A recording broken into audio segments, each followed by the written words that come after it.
Debbie! Oh, yes, Hey, Kermit. what's this I hear about you're wanting to do a rainbow song? Oh, yeah. Well, I just dig songs about rainbows. Oh, good. I sent you a list. Yeah, I got the list. Somewhere over the rainbow, and I'm always chasing rainbows. Well, yeah. Which one should I do? Well, you left out one rainbow song. I did? Yeah, my rainbow song. Oh, that one. Well, I thought you might be tired of that. Well, no, I'm not tired of it at all. Well, let's do it then. Oh, good. I thought you'd never ask. It goes like this. Remember? Yeah. Why are there so many songs about rainbows? And what's on the other side? Rainbows are visions, but only illusions. Rainbows have nothing to hide. So we've been told, and some choose to believe it. I know they're wrong, wait and see. Someday we'll find it, the rainbow connection. The lovers, The dreamers and me, all of us under its spell. We know that it's probably magic. Have you been half asleep, and have you heard voices? I've heard them call my name.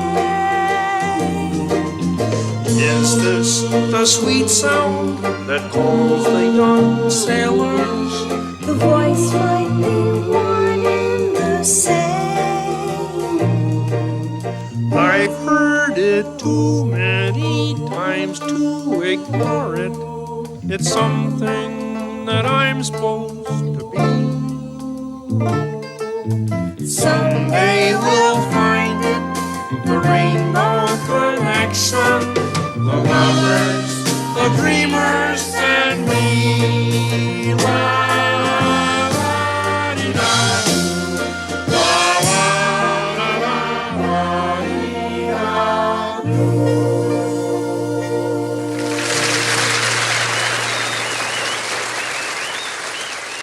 All right. Not a trick question because the answer is right on the screen, but how many of you know who that is? Not the green little fella. I trust you know the green little fella. Who's the woman? Debbie Harry. Ever heard of the band Blondie? All right. Before Taylor Swift, before Britney Spears, there was Debbie Harry and Blondie. All right. So, hey, welcome back today. I got a little short story to tell you. I should have told you a different story on Monday. Monday was the day after Philip Zimbardo's birthday. Would have been his 95th or 6th birthday. He passed away last fall. And I don't think I've yet told you my Philip Zimbardo story, but that's another story for another day. So today's story is a two-part story. First, I want to introduce you to another friend of mine. I'm friends with President Barack Obama, and it stems from my days of living in Hawaii.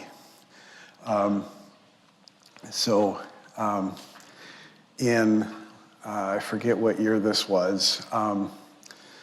This was whatever year he ran for president first time, 2007, and then he started 2008. So 2007, in the fall of 2007, just days before the election, he broke off from the campaign trail to go to Honolulu to visit his grandmother. And articles about that were in the paper, and I don't have a link to the Honolulu's paper anymore.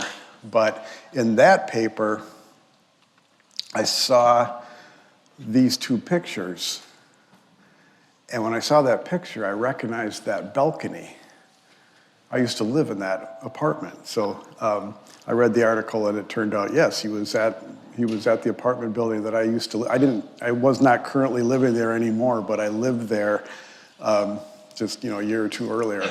And it was the first apartment I lived in when I moved to Hawaii. And that was my balcony right there. And so anyway, yeah, I recognized that. I was like, oh my God, that looks exactly like my building's balconies. And sure enough, so I read the description and everything. I read the article and everything, and I learned, and then I think they had a picture of his grandmother, and I was like, oh my God, I remember his grandma. This little old white-haired lady who hunched over on a walker, and she lived one floor below me. I think over here somewhere. And I'd hold the elevator for her, or to get on or get off, and I didn't have any idea who she was. And in fact, virtually at the time I lived there, and I moved there in 2000. Yeah, wow, a long time ago. 2000 is when I moved to Hawaii for my first job after grad school. And Barack Obama was really a nobody. Right? Nobody knew who he was yet. Not even his grandma. No, nobody knew him. So anyway, so he grew up there. He lived in that apartment. By the way, he lived in that apartment when he was a teenager. And there's a Baskin and Robbins that's right behind the building, and he used to scoop ice cream there. So I think that's just kind of neat already in my story that I lived in the same apartment building as a future president. Okay, I lived in the president's boyhood home. I think that's kind of neat. So. Yeah, as you might already know, he visited Hawaii a lot, and I met him, and I got to be friends with him. And and then in the meanwhile, I got this little other side story to tell you. So in 2011, I was living in a different apartment, this apartment, and it had a great view over the Honolulu Harbor, and that's the airport off in the distance. Obama and 20 other world leaders were there, and for these meetings, and I asked him to give me a little wave when he went by an Air Force One. So there's the airport, and there's Air Force One taxiing on the runway and taking off, and there it is taking off. And sure enough, when he went by, they did a little wingtip towards they went right over me in my balcony.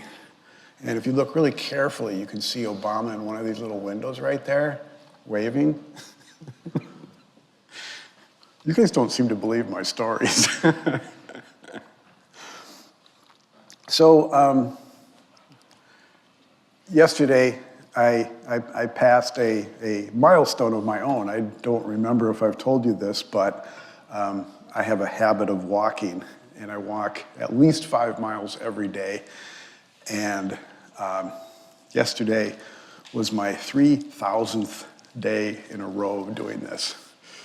All right? I haven't missed a day for 3,000 days. That's, if you're curious, that's 8 years, 2 months, and about 3 weeks. All right? So one way or another, I get at least 5 miles in every single day. So on Monday, I called him and asked him if he would make a little statement that I could play for you all today. So as you know, as I just showed you, he knows a thing or two about walking. So here we go. Listen carefully. Let me get the volume up.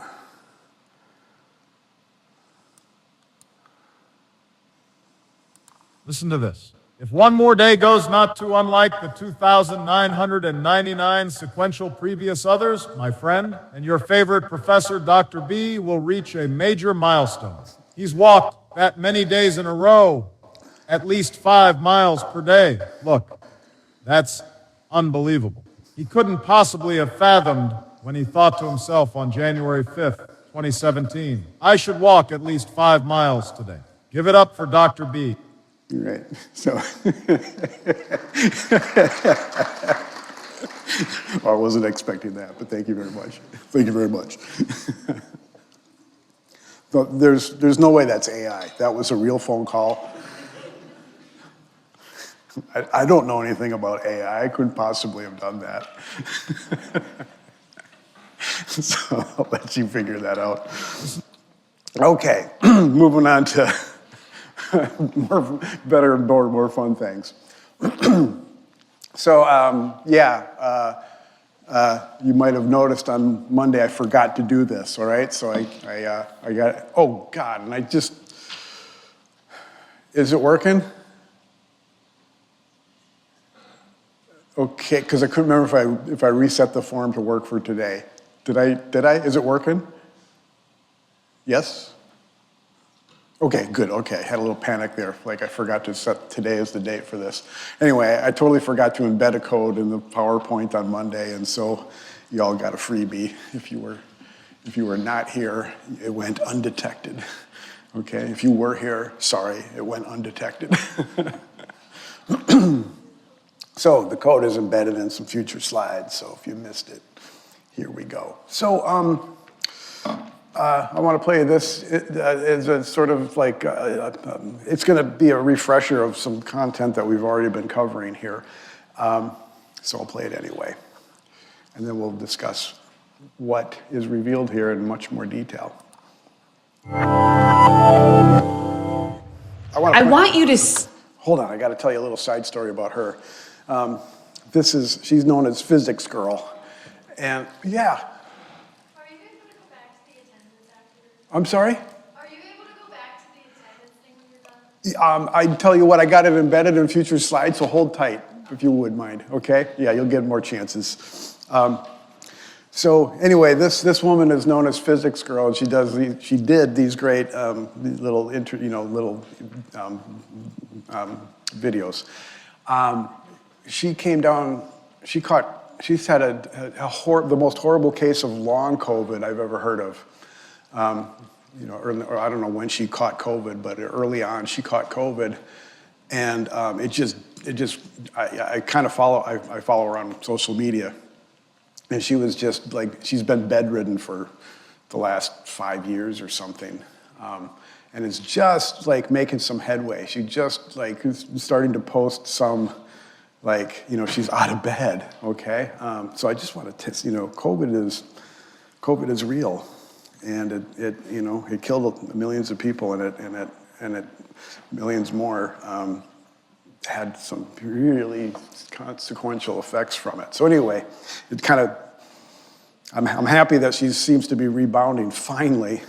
But in the meanwhile, it always made me sad to play this because it was like she's so exuberant and wonderful. And anyway, let me start this over for you.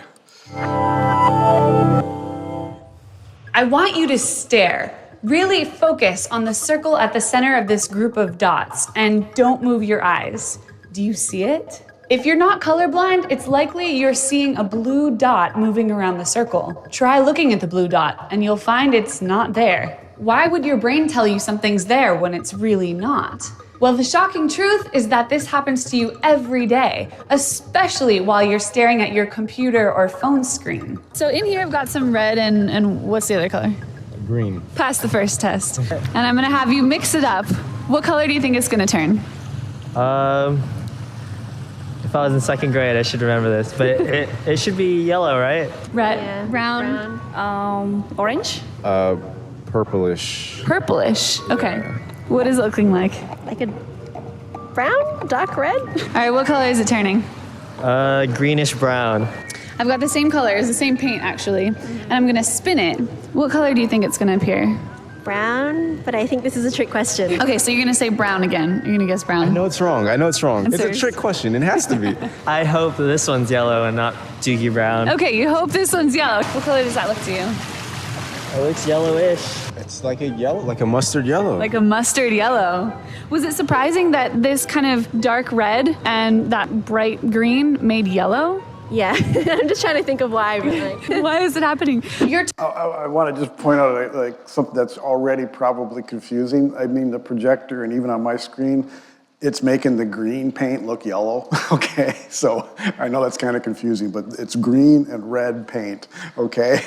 And it together, Again, as you learn, pigments, additive, it's additive mixing, so they add together and the two pigments are absorbing some light, reflecting green, reflecting red, but when you add them together, more gets absorbed and less gets reflected, so it turns brown. And if you keep adding pigments, it'll eventually turn really dark and eventually black, okay? But you mix lights, green and red, produce yellow light, okay? So I know it's kind of confusing when you see it. It's green paint and green lights, and sometimes on here it's gonna look already yellow, so bear with that. Told in art class that when you mix the three primary colors, red, yellow, and blue, you get brown. And that's true of paint, but it's not true of light. When I spin the red and green wheel, there's no yellow light there, but you see yellow.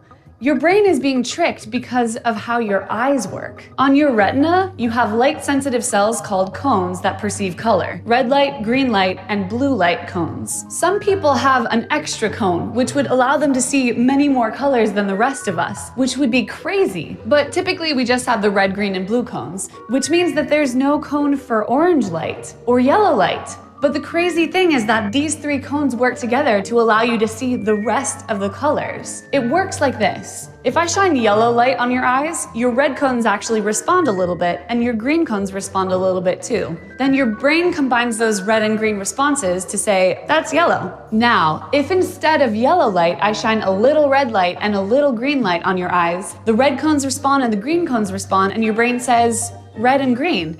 Well, that makes yellow, even if there's no yellow light there. This is how your LCD screen tricks you into seeing yellow. It's doing that right now. All you're seeing with your eyes is red and green, but your brain is seeing yellow. And now, blue, if you stared long enough at that yellow star. This is an effect of how your eyes work as well. And so were the yellow dots at the beginning. They have to do with complementary colors. But don't get this confused with complementary or opposite colors on a paint color wheel. If you mix two of those opposite colors, you get a darker brownish color because adding more pigments means more colors are absorbed. On a color wheel for light, mixing two complementary colors gives you white. For example, if I show you this red screen and then this cyan screen, and then switch them back and forth fast enough, you should see white.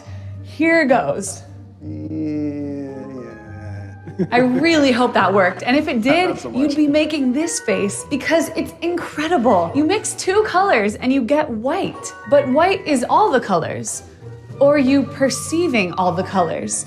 If I shine red, green, and blue light on your eyes, you're gonna see white. Because white light excites all three cones, just like a mix of red, green, and blue light does. Otherwise, this wouldn't look white with just the red, green, and blue pixels on your RGB screen. So, red mixed with its opposite color, cyan, which is just a mix of green and blue light, should look white. And now, you'll notice that blue is the complementary color of yellow. So together they should make white. When you stare at yellow light for a while, your red and green cones continue to respond and eventually become dulled. When you suddenly switch to a white screen, all three cones should now get excited. But blue was the only one that wasn't dulled over time, so it will send a stronger signal to your brain. And your brain will tell you, there's blue light, even when there's not.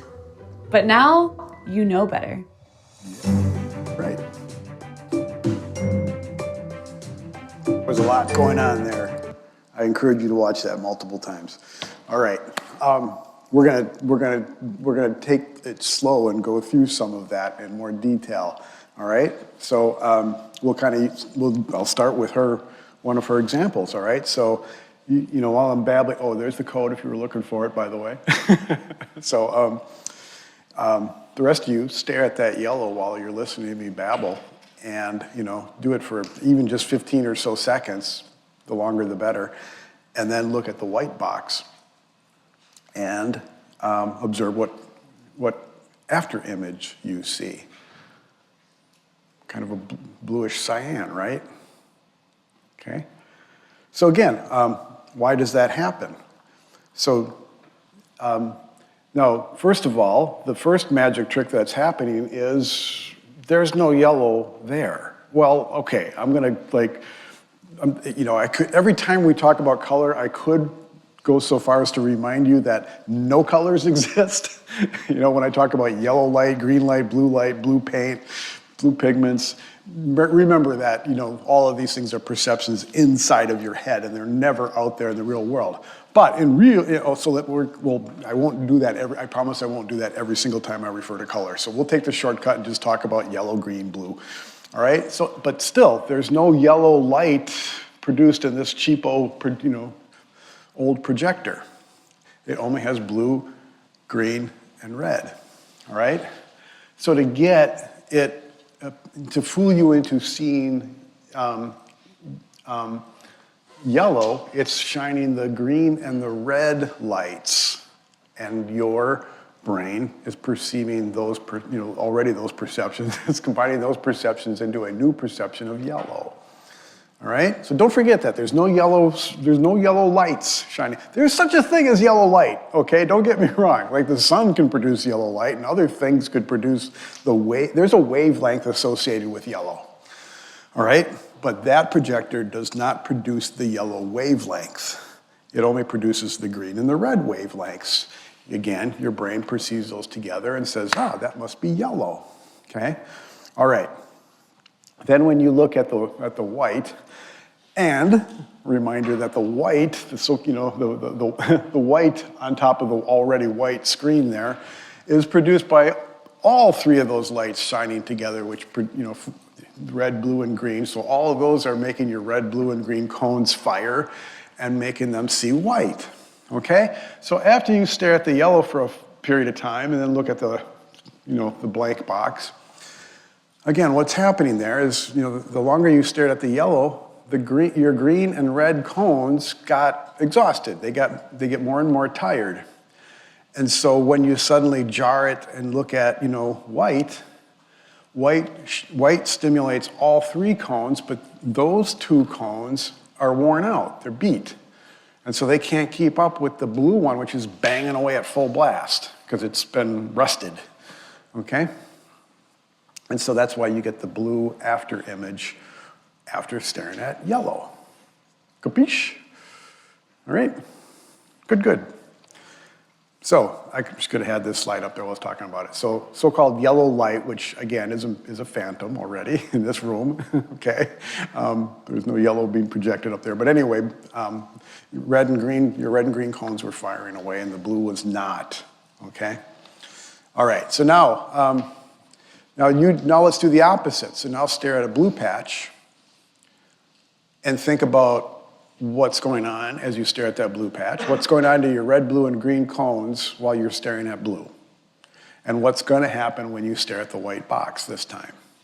So you can cheat and look at the white box and you'll see your after image already, but you can I want you to like predict, okay, what's going on and what's going to happen, okay?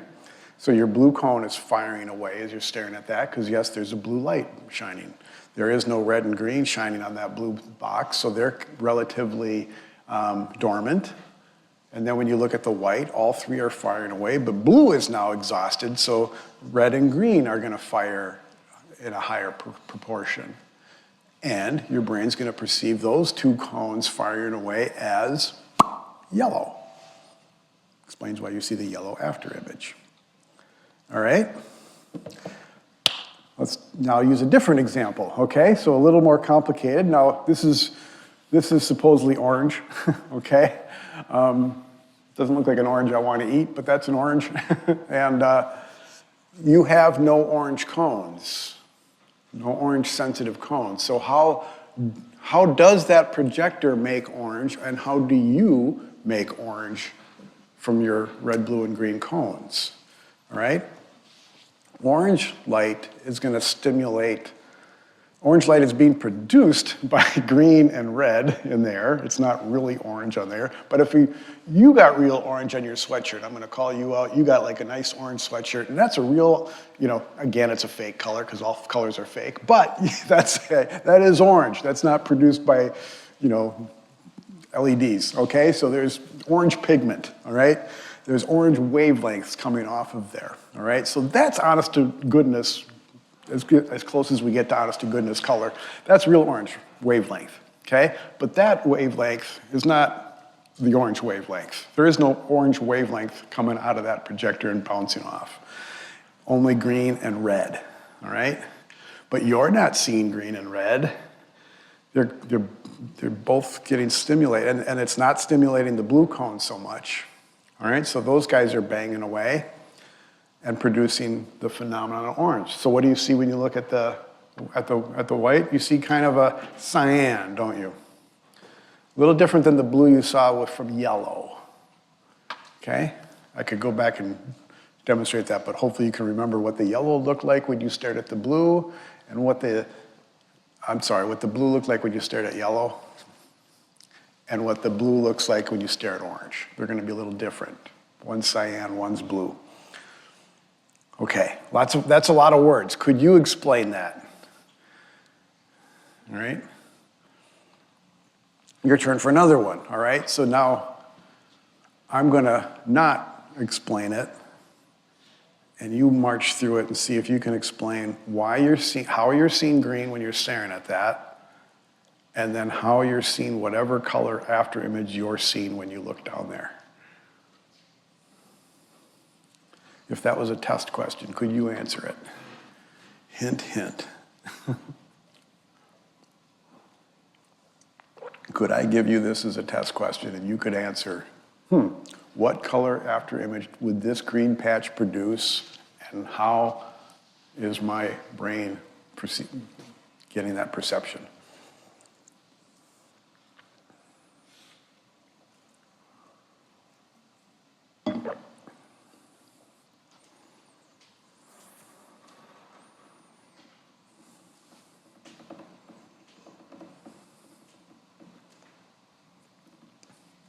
This one's tricky, isn't it? Because at first blush, you want to say, oh, my green cone is firing away like mad, because there's green on it. Real green, green, green, green, everything's green. Okay, you got a green cone, green's firing away. And so wouldn't your prediction without testing it be that green is gonna be exhausted, so when I look at white, blue and red ought to be fine. And what is blue and red going to produce? What does blue light and red light produce? We're going to get there in just a few minutes. That's a mystery color, all right?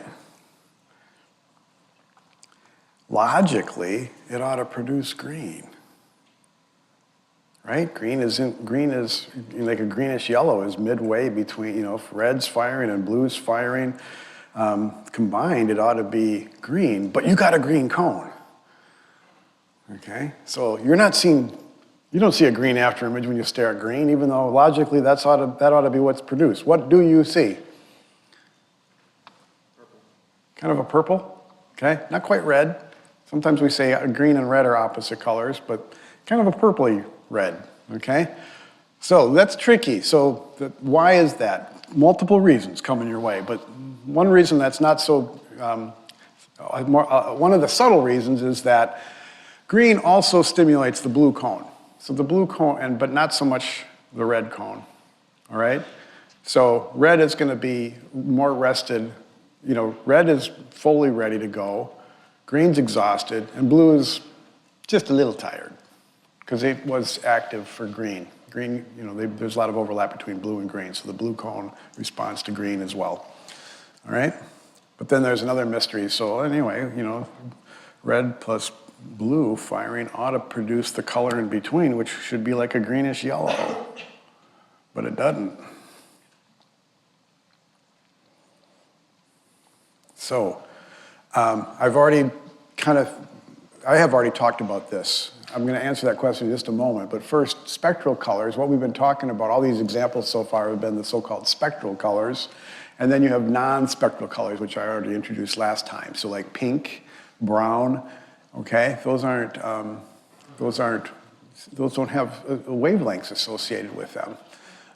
They're not in the rainbow. They're not, when you break apart white light, they're not one of the colors that gets divided up, okay? They're not within, they don't have a wavelength, okay? And other things like other other colors that we do see, non-spectral colors. I've talked about metallics, you know, when you look at aluminum, gold, silver, you know, when you look at metals, we use words that sound like colors, like gold, and then we have a gold that we project with crayons and markers and you know, and things, but it's, you know, more of a yellow. It's not the same shiny gold when you look at shiny gold. Anyway, those are non-spectral colors, and they're complicated, okay? So magenta is this mysterious color that just doesn't exist. It's a beautiful color, and I'm not even like I'm not talking. You know, it's not. No colors exist. Okay, we can, you know, again always go to that logical extreme. Okay, but there is no magenta color. It's a beautiful color. It's different than purple. I don't really quite know how to explain it. Purple is in the rainbow, but magenta is not. Okay, magenta isn't purple, and it's not pink, and it's not fuchsia. It's magenta is on the left here, and purples are over here on the right, and it just doesn't exist. Okay, it's not the same as, you know, it's not purple or it's not anyway. Okay, I kind of misspoken. Purple is sometimes purple and magenta overlap, and violet is a different color. Sorry, I said that wrong. Okay, so purple / magenta is this mysterious color, non-spectral color, but doesn't have a wavelength associated with it. So you should not be able to see it because it's not there. It's not there. Okay, I'm looking around the room today for somebody that's got magenta on. The other day, someone down here did, and you're close, but not quite magenta. So anyway, let's take a look at mysterious magenta, all right? So again, you know, when you shine primary lights together, you get the color and the spectrum in between normally. Lots of examples. You know, blue plus yellow can produce green. Okay, so I have a green LED, and you know, all of your screens can produce green, but you could also, you know, produce it by shining blue and yellow if you had a yellow LED. These things don't have that. Anyway, take an actual yellow light and a blue light, combine them together, and you'll get the color that's in between, green. Okay? Take an actual green light plus an actual red light, and you'll get the color that's in between, orange. All right? But what about blue and red? Again, blue and red, what's in between there? This yellowy green. That's what it should produce, but you got a green cone. And if it was actually being stimulated, you would see green. But you don't see green, because the green cone is not getting stimulated. It's not getting stimulated. It's not fooled. It's just, there's no green there. It's blue plus red. And so it's laying there going, that's not me. And your brain's saying, that ought to be green, but I'm not getting green signals. I think I'll make up a color for that. And I think I'll make up a really beautiful, pretty color. And I'll call it magenta. And I'll put it on lots of flowers and birds, just as fictitiously as I put colors on everything else, okay?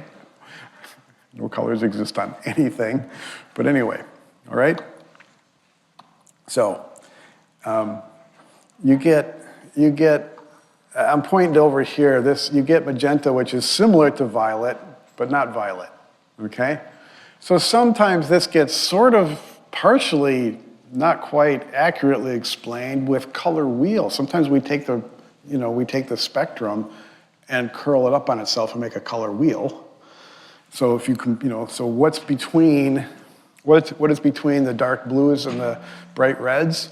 These areas here. So it does partly explain it, but it's not purple. I mean, it's not violet. It's not violet. It's purple. It's magenta. Okay, it's not the same as the actual violet that's in between there. So, yeah, and this is the best I can do to combine it. Okay, so it doesn't really quite work, but anyway. So I'm gonna have this guy try to explain it to you a little bit differently, or maybe better, okay? We're using actual flashlights, which, being British, he calls torches. With Lucid, IT teams don't have to start from square one. Need a work order process? Describe.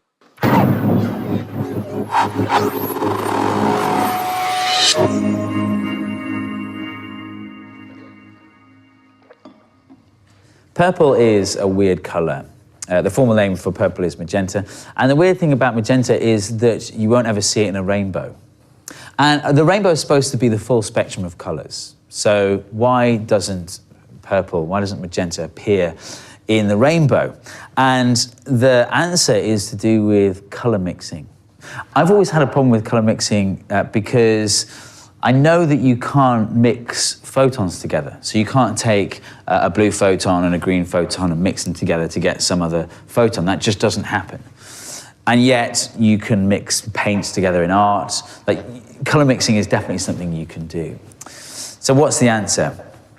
Well, actually, you can't mix colors together in physics, but you can do it in biology. It's to do with how your eyes work. For example, if I shine red light and green light into your eyes at the same time, if I cross these over, you will see yellow. So when you mix red and green together, you get yellow. Now, I gotta just remind you that you're watching this on a red, blue, green projected screen, okay? So you have to imagine you're like right in front of him and he's got these actual lights, okay? So, right? The yellow that you're seeing there is fictitiously being produced by the green and red, you know, LEDs, okay? So not by his flashlight, okay? So pretend you're there in front of him with his flashlights. And if you look at the spectrum, yellow is in between red and green. So maybe that's the rule for mixing colors together. You mix two colors together, you get the color in between on the color spectrum. And we can test that again. So I'll look at green and blue together. So if I mix green and blue together, I get cyan. And cyan is in between blue and green on the spectrum. So that's great. You mix two colors together, you get the color in between. But why? Why is that? Well, your eyes can't measure the wavelength of light directly. So it's not like a photon comes in and it's, 200 nanometers or whatever, and it detects that. Instead, you have these cone cells at the back of your eyes that are sensitive to different parts of the spectrum. So when red light comes into your eyes, there's a set of cones that fire and tell your brain you're looking at something red. So we'd call those the red cones. There's another set of cones that are more sensitive to green. So when there's green light going into your eyes, they fire and they send a message to your brain. And there's blue cones as well. So you've got red cones, green cones, and blue cones. So what about yellow? What about when you're looking at yellow light like that? Well, in that situation, you don't have a yellow cone. So what do? Well, yellow is quite close to red, so your red cone fires a bit. And yellow is quite close to green as well, so your green cone fires a bit. So your brain is getting a message from your red cone and your green cone at the same time, and it's deciding, okay, well, I must be looking at something in between those two colors then. And that's brilliant because your brain is perceiving something about the world that it isn't able to measure directly. It isn't directly sensitive to yellow light. It does mean that you can be tricked. And so if I make red light and green light going to your eyes, but no yellow light, you will see yellow anyway. So I've got a red torch and a green torch, and there's no yellow light here. But when I combine them, you will see yellow anyway. And TVs do this all the time. So if you look up close at a TV, you'll see the individual pixels, and there are red pixels, green pixels, and blue pixels. Those are the only colors being produced by your TV. And yet, they can produce all the other colors with this trick of color mixing. So what about purple? What about magenta? Well, what should your brain do if your red cone fires at one end of the spectrum and your blue cone fires at the other end of the spectrum, but your green cone doesn't fire? Does it do the same trick? Does it think, I must be looking at a color in between red and blue? Well, the color in between red and blue is green, and you're definitely not looking at something green because your green cone isn't firing. So in that situation, your brain invents a color. It makes up a color, and that color is magenta. And I can show you that. So with my red and blue torches, so when they combine together, there you see magenta. Absolutely beautiful. And that's why you don't see magenta in the spectrum. You don't see magenta in the rainbow because it doesn't have a wavelength. It's just the absence of green, if you like. Just to show you the full palette of colors that you can see on a TV screen. So you get red and blue mixed together makes magenta. Green and red makes yellow. Green and blue makes cyan. When you mix them all together, you get white. So when your red cone, your green cone, and your blue cone are firing together, you get white light. There you go. So he gives pretty much the same. All right, so yeah, you know, those wonderful magentas that we see out there in nature, again, they're all fake, okay? They're not on the birds and the flowers, but we perceive that as like a nice, brilliant, you know, magenta color. And it's just, that's a wavelength that isn't there. It's just not existent, okay? So magenta, pink, brown, and all those metallics are, you know, examples of non-spectral colors. All right. How am I doing for time? All right. So that's one of my favorite concepts, by the way. I don't know, you know, on day one when I told you, like, what's my favorite thing? Like, if I was going to do my favorite brain or my favorite thing, I don't know, maybe I would talk about magenta. It's a lot of fun. So now we're going to talk about maybe a little less exciting things, but interesting nonetheless. So some other dimensions of colors. You know, we've just been talking about, like, you know, them as blue, yellow, green, and so on, okay? But we have other dimensions that we can refer to them. So another name for that simple concept is hue, okay? So the hue refers to a color, but we can also refer to the saturation of the hue, all right? And that basically refers to the amount of white that has been added to a hue, all right? So, you know, if you take red light and start adding white to it, you get that non-spectral color of, you know, since white is not a color, remember, you know, white contains the color, so white is itself technically not a color. Similarly, black is technically not a color. It's the absence of hues, okay? So anyway, so when you start adding, you know, more white light to a primary hue, you're going to get, you know, a desaturated amount of it, okay? It becomes, you know, less saturated, all right? And then it becomes non-spectral, like pink, all right?